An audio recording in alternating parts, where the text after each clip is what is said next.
So,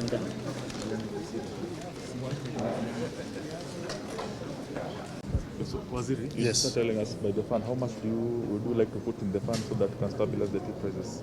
Well, we've not worked out the numbers yet, but our projection was that we could start, because it's a build-up. We won't set it up immediately and it starts functioning. We want to build it up annually. So our thinking was that if we could get, for instance, an allocation of 1.5 billion from the exchequer for the first year, and then a similar one the following year, and then the levy is set up once the court cases, because what we're having is there are problems with court cases that challenge the value addition framework that stopped the levy. Once we conclude the court case, we will also realize some reasonable money from the levy. Probably, I don't know whether you know the numbers. Huh? $1 billion a year. Maybe $1 billion or less a year. Then we are good to go. So we don't want to burden the exchequer with a lot of money. But we are seeing the money government spends on subsidizing fertilizer. For example, last year we spent $1 billion to subsidize tea. That money should go to the fund so that you don't require it every year, because then it will be growing. Once you invest the fund, the money will be growing. So that's why we were saying the first year, 1.5. Then the following financial year, another 1.5 from a check. That will bring us to 2 billion. If the levy can generate another billion, that is already, 4 billion. So then the start now, we see how to invest the fund to keep it growing. And we thought the government can invest in 3 years, 3 financial years, 1.5, 1.5, 1.5. Hard to me now, investing for the future so that government does not put in any money another time in the future. And the fund will keep growing. So that's what we envisioned. And we were also looking at development partners. I know there are especially buyers out there who have been supporting, especially the KTD factories. Those ones also will approach them to put in money.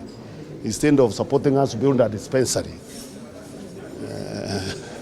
even as we need a dispensary, I think county governments have money to build dispensaries, support the sector itself directly by contributing to, I'm talking of institutions like Fair Trade and others who have been putting back the CSR funding that comes from those companies and institutions that are benefiting from the tea sector, who make money from the tea sector, would want to give back to the farmer. We think this is the best way to give back to the farmers, the smallholder farmers, by investing in the tea sterilization fund. If we raise another $1 billion or so. So our target is if we can raise 10 billion, then we are good to go in the next 3 years. 10 billion to put into the fund. And remember, we don't want to utilize that fund immediately. Even as we support the farmers in other ways, we grow the fund. Mechanization is already ongoing. And when we talk about mechanization, we are not talking about plantations. We are talking about the smallholder farmer, those who actually are the laborers themselves in their farms. So I don't see where the conflict comes from. Because if I'm growing my tea and I'm the one who labors in the farm, why should anybody prevent me from buying a machine to improve on my efficiency and the returns? The machines will be used by laborers. The machine, what you are doing is quickening the process, taking care of the person also who is the health of the person who is plucking tea in the farm. So unless somebody has other agenda, I don't see how that will bring any conflict. But we believe the smallholder farmer who labors in his farm himself directly requires equipment to improve on efficiency and protect their health. Because you can imagine, if you look at their fingers, some of them are undamaged because of plucking tea, using their fingers, manual. So you're just taking them to the next level. It will help in utilizing that labor to do other things. You want to go and feed your cow, instead of spending the whole day in the farm, picking tea. You also get some free time, time that you expend to others. That level will move to that other level. So level is never lost. Bring efficiency, people have time to do more better economic activities, and then the sector grows. It just moves to the next level. Mandatory. It's your farm. We are only encouraging you. You don't want it, you continue with your manual work. It's not mandatory. Actually, you are buying the machine. So if you don't buy it, it means you don't want. So it cannot be mandatory. It's like telling somebody, continue using instead of going to a mobile line, continue calling on the booths because you keep more labor, you keep a lot of people. Technology helps bring efficiency, grow wealth, and eventually actually employ more people because the labor moves to the next level. See, the farmer will find more time now to keep more cows, do other things, improve on the economy in the rural areas. And remember, it's mechanical. We are calling it mechanical. It's a machine. It's not. It's a machine. It's just more efficiency and better time. We are talking as if it is a new thing. It's already happening. They are already procuring for those who want. It's not new. The plucking machines are already in the field. If you go there, you will see them. They are there. We are only saying upscale. They are there. They are there. The KTDA company that produces machines already produced, tested, and is already selling. We were telling liberalize, because there are others in the field that would want to bring the cost down so that more farmers can buy them. So it is not a new policy we are announcing. We are just telling them because we realize the KTDA one is a bit expensive. It's expensive because farmers were being pushed to buy only that one. We told them no, there are others. There are smaller ones, bigger ones. Let the farmer choose the one they want. Bring even the others, and then train the farmers. And you talked about Not to guess and answer. I mean, all those factories have so many loans, some are in corporate, in the SACCOs, others are in commercial banks, others are in chamas. So all we've done is we've made a policy. Since KTDA is able to access cheaper money. Remember, this money they are putting in green feather, it's not their own money. They're actually borrowing. KTDA is actually borrowing that money at 2%, 3%, 4%. And then the cost of it, of course, repaying. Let's bring it 8%. So we are saying instead of the farmers suffering under heavy debts that are very expensive, buy them. Borrow that money, buy the debt from the farmers. Now, we need to do an audit and ask farmers to disclose to us how much money that is. But maybe Mudhaura might know. Mudhaura is the CEO, he might have he can hazard a guess on how much money that would be. I wouldn't know. how much has It's not political. Because even within Kisi, it's not all the farmers who earn the same. There's some factories earn better than others within Kisi. Even within Nandi, the Rift Valley region, Kericho and Bomet and others, some factories pay better than others. So there are many factors that contribute to that. It's only they say in average, we have better performing factories in the east of the Rift than in the west. But these are statistics. The best performing factory in the country, by the way, in terms of earnings, in terms of cost, is in the Rift Valley, isn't it? In the Rift Valley. So that's a generalized statement. Because even within East, there are factories that are rated with the West. Like the factory where I come from, Michimikuru, has consistently been rated with the West because the earnings have been very low. So it is just looking at the data and saying that factories in the West are better run. I would say that. But not all of them. There are majority of them. Majority. But you still see laggards in the East and laggards in the West and better performance in the West. You get me? So there is no politics there. Even if you look for the politics, you won't find. Yes, what has started is the phase 2 of the investigations. The investigations are different from the audit because the investigations they target law and crime. But the audit is more of a technical audit to see whether the system, the way it is established, is the best available, whether there is a way of improving it, to make it more efficient, to make it more transparent, to make it save time, all those parameters that are used for assessing technology, the quality of the technology you have adopted is what we want to audit on, because we have information that it is not the best.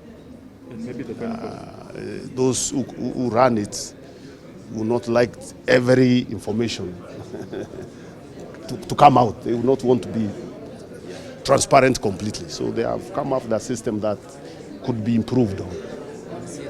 Yeah. And the West has improved a lot on quality recently. When they realize actually it is one of the big factors that is dampened their earnings. Remember, actually with the price stabilization, the biggest beneficiaries of price stabilization, the minimum price, the biggest beneficiaries were farmers of the West. That's why when you go there, they're happiest.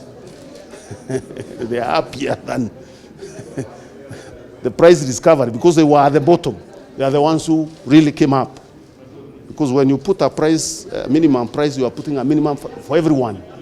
So everybody starts at the same level going up. So the improvement in terms of pricing was largely in the West. Even here there was, but lower, slightly lower than the West. And even the monthly payment, if you look at the figure, is 20 shillings, the other one is 21. The difference is 1 shilling. Again, because of that general discrepancy in terms of the earnings of those factories. Can you give us a but the bonus, there is no uniform bonus. It's the average, but there are factories that will earn more, others will earn less, depending on so many factors that contribute to the earning. So even when you say 20 shillings, 21 shillings, it is just a percentage of what you are being paid as you wait for the main. When the cost will be calculated, you are paid your final bonus. Determines it could be earning more. Can you give us a projection of this? And the projection on the earnings, the market in Mombasa is still performing extremely well. The disruptions in Russia, because of the war, have not yet disrupted our market. They could disrupt, and that's why we are working on, most of the buyers are working on other ways of routing their tea to Russia. I'm sure even Ukraine and Russia, people will still drink tea.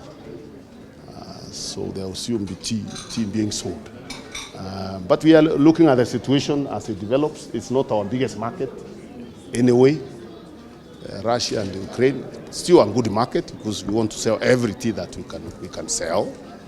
It is a market that has been growing. We hope the war doesn't prolong for too long because those are the areas we wanted to grow our markets. We've been targeting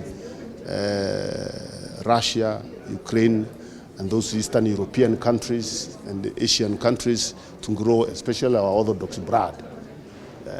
The war could slow us down in terms of how fast we can grow that market. But I know discussions are here with the farmers, with the traders to see how to manage the problem there, so that the tea still finds its way. I know traders are saying they will be routing their tea through countries like Kazakhstan that are neighboring Russia to make sure that their tea reaches the destination is supposed to reach. But we keep our eyes and ears open. We keep talking to the traders to ensure that disruptions are minimal and our farmers continue earning. She was pointing out that I already said that 150 billion is the projected earnings for tea in this financial year, this year. I already said that in my speech. The Court. The matter is still in court, but I directed that team board and KTDA and the brokers engage to ensure that that money that envisioned from the savings from brokerage fee is put aside, because the court has not said the court has not repealed the provisions of the law. The court only stopped the operations. So what we agreed for a win-win situation is for that money to be set aside on an escrow account as we await the outcome of the court. So that if the court says this levy, this deduction is illegal, then we give the money back to the brokers. If the court says it's legitimate, then the money goes to the farmers. So we've done that, and I think they have progressed very well in setting up. There was a committee that was set up, yes, sir. And we agreed that now we become firm, so that money is put in the account. I don't know how far you have gone. Yes, we had a discussion with them last week. I'm yet to get an update, but it's alongside what the CS has said. On the modalities of running the account, as whether that will be set up, that's already agreed, because it's there in the law. So it is who run this account, who are the signatories. I don't think that's a difficult issue, because they should be signatories themselves, the team board, and KTDA. So that's something that has to be done, and it has to be done as soon as. We don't want to continue dragging our feet so that the brokers continue earning money that they are not entitled to. So it's not like it's a suggestion, it's something that you must implement. It has to be implemented. Thank you very much.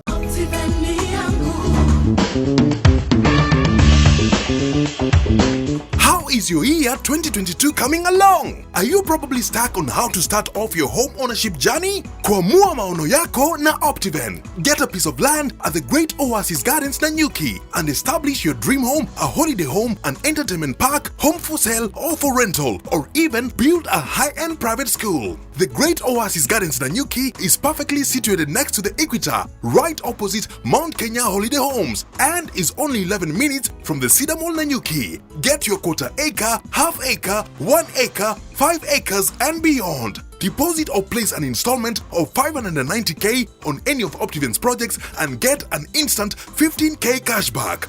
Call us on 0790 300 300. Kwa mua maono yako na Optiven.